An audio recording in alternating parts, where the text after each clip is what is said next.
বাদাই বাদাই কি হলো? কি শুরু করেছো কি রাত দুপুরে তোমরা? হ্যাঁ, গদাই ওখানে শুয়ে ঘুমোচ্ছিল, কখন উঠে চলে গেছে। কোথায় চলে গেছে? কোথায় কি জানি, মা তো বাইরে খুঁজছে, তুই একটু দেখ তো। যাচ্ছি। একটা ছোট দুধটা লেগে এসেছিল। জানা বাবা, তুই একটু দেখ। মা, আমি খুড়িমার সঙ্গে শোবো।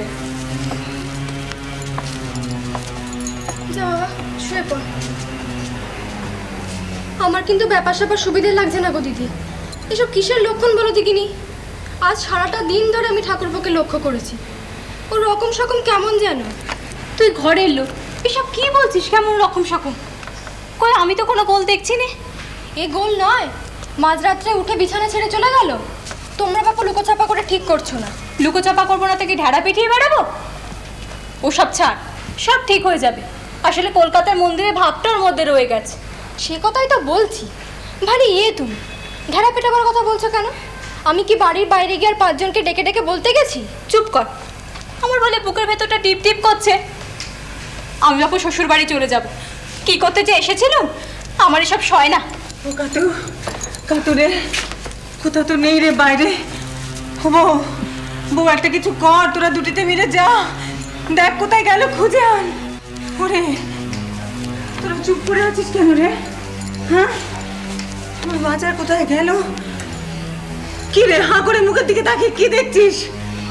যা রামের সরতে গেল বাজারের দিকে ডাকতে ডাকতে, তোরা দুটিতে যুক্তি করে একটা কিছু কর। দেখ, তার জগৎজননী মা তাকে সত্যিই টেনে নিয়ে গেল না কি রে? হ্যাঁ, তোরাও কি ওর সেই জগৎজননীর দলে নাম লিখিয়েছিস?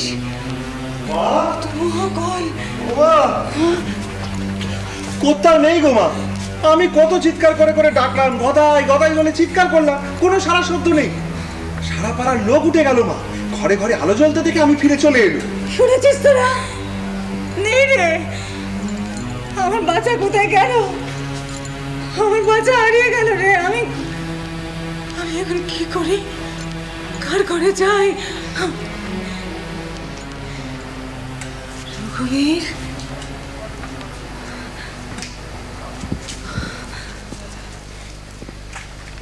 ও রঘুবীর, আর কোথায়? আমার কোথায় কোথায় গো? কোথায় গেল সে? আমার কোথায়? আমার কোথায় কোথায় গো? কোথায় গেল সে? আমার কোথায় কোথায় গেল সে? কোথায় গেল সে?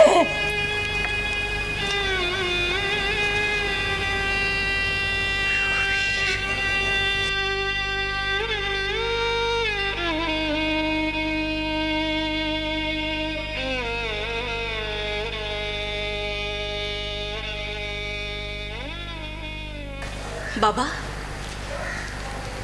বল। তোমরা একটা কিছু করো। আমি কি করি বল দেখিনি মা? আজ যদি তোমার আসন থেকে গোপাল বিগ্রহ হারিয়ে যেতেন, তাহলে কি করতে? চুপ কর মা, চুপ কর, চুপ কর। ও সব সর্বনেশের কথা মুখে আনিস নি মা। আমি যে আর পারছি না বাবা। সেই রাত দুপুরে গদাই বিছানা ছেড়ে উঠে চলে গেছে, এখনো ফেরেনি। ও যে আমার গোপাল। না না, শুধু আমার কেন, ও সারা কামার পুকুরের চোখের মণি। আমি সব জানি মা। জানো তো, চুপ করে আছো কেন বাবা? যাও, ওর খোঁজ করো। বাবা, ও যদি একবার রানীর মন্দিরে চলে যায়, তাহলে ওকে আমরা আর ফিরে পাবো? এত ভাবছিস কেন মা? নিশ্চয়ই আশেপাশে কোথাও আছে। হয়তো ব্রাহ্মণীর উপর রাগ টাগ করে কোথাও গা ঢাকা দিয়েছে। ও দেখবি রাগ পড়ে গেলে আবার ফিরে আসবে। আমি জানতাম এরম একটা কিছু হবে। তোমরা যেভাবে ওর ওপর অত্যাচার আরম্ভ করেছো, ঝাড় ফুঁক গঞ্জনা, ভগবান সয়। তোমরা তোমরা ওর মানুষটাকে নিয়ে পড়লে, ওর ভেতরের দেবতাটাকে তোমরা একবারও দেখলে না। আচ্ছা মা, আমাকে দুষ্টিস কেন বলতো? হ্যাঁ, যার ছেলে সে যদি এমন পাগল পাড়া করে, তা আমি কি করব? আজ অন্যের ছেলে বলে দায় সারছ, কিন্তু গদাই কি তোমার ছেলে নয়? ওকে কি আমরা ছোটবেলা থেকে কোলে করে মানুষ করিনি? জন্মকাল থেকে ওর দেবলীলা সারা কামার পুকুরের মানুষজন উপভোগ করেছে। আর আজ যেই না সে হাতে পায়ে বেড়ে উঠেছে, তোমরা এখন ওকে অন্যরকম ভাবে পেতে চাইছো। লা মশাই, প্রসন্ন মা তো ঠিকই বলেছে।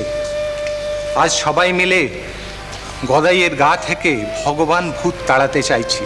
সবাই মিলে নয় পাইন মশাই, তার মাই চাইছে। আপনি বসুন। হ্যাঁ, আপনারও তাতে স্বাদ আছে আমি জানি, তাই তো তাকে শিওরে পাঠাবার জন্যে পালকির বন্দোবস্ত করেছিলেন আপনি। হ্যাঁ তাই। বাবা, জ্যাঠা তো কিছু ভুল বলেননি। বোঝো ঠেলা, এবার আমি নিমিত্তের ভাগী হলাম। হ্যাঁ, আমি তোমাদের বারবার করে বারণ করেছিলাম, ওকে তোমরা বিরক্ত করো না।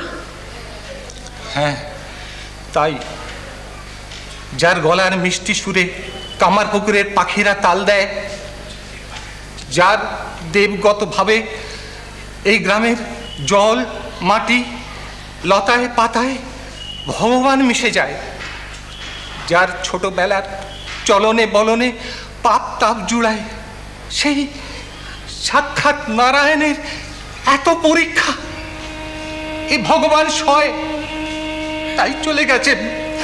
ভগবান চলে গেছে। ভালা রে ভালা, এ আমি কোন কলে পড়লুম? এই মশাই, আপনি কাঁদছেন কেন? আপনি কাঁদছেন কেন? পাচ্ছি না, ঠেলে বেরোচ্ছে। কি বেরোচ্ছে? আরে মশাই, ও হলো মেয়ে, মেয়েদের এমন ছিঁচকাঁদনের স্বভাব হতেই পারে। তাই বলে আপনি একটা দামড়া বুড়ো এইভাবে বসে বসে হাঁ হাঁ করে কাঁদবেন? বললাম তো পাচ্ছি না। আপনি চেপে ধরুন। আবার ঠিক আছে, তো বকছেন কেন? আচ্ছা, আপনারা সবাই মিলে এমন ছেলে মানুষইপনা কেন করছেন বলুন তো? হ্যাঁ, আপনারা সবাই মিলে গদায়ের পেছনে লেগে রয়েছেন তার দেবলীলা থেকে, কিন্তু আমি তা নয়। ওই রানীমার মন্দিরের যে যে তকমাগুলো ওর গায়ে আপনারা আটকে দিয়েছেন, সেগুলো আমরা একটা একটা করে খুলে ফেলবো। আপনারা কি আমাকে শত্রুপক্ষ ভাবছেন? দেখুন, শত্রুপক্ষ না ভাবলেও অন্তত বন্ধু তো ভাবতে পারি না। একটা জলজান্ত স্বাভাবিক সুস্থ ছেলে তার বড় ভাইয়ের সঙ্গে কলকাতায় গেল। আমি মেনে নিলুম সেখানে ঘটনাচক্রে একটা চাকরি সে পেয়ে গেল, কিন্তু তারপর তাকে বদ্ধ উন্মাদ খ্যাপা বানিয়ে আপনারা তাকে ফেরত পাঠালেন। সেটাও নাকি আপনাদের রানীমার সুকৃতি আর সুতৃপ্তির পরিণতি। এটা তো আমরা গদায়ের ঘরের লোকজন মেনে নিতে পারছি না। দেখুন, এ ব্যাপারে রানীমাকে দোষ দিয়ে লাভ কি? এ সবই তার সাধনার ফল।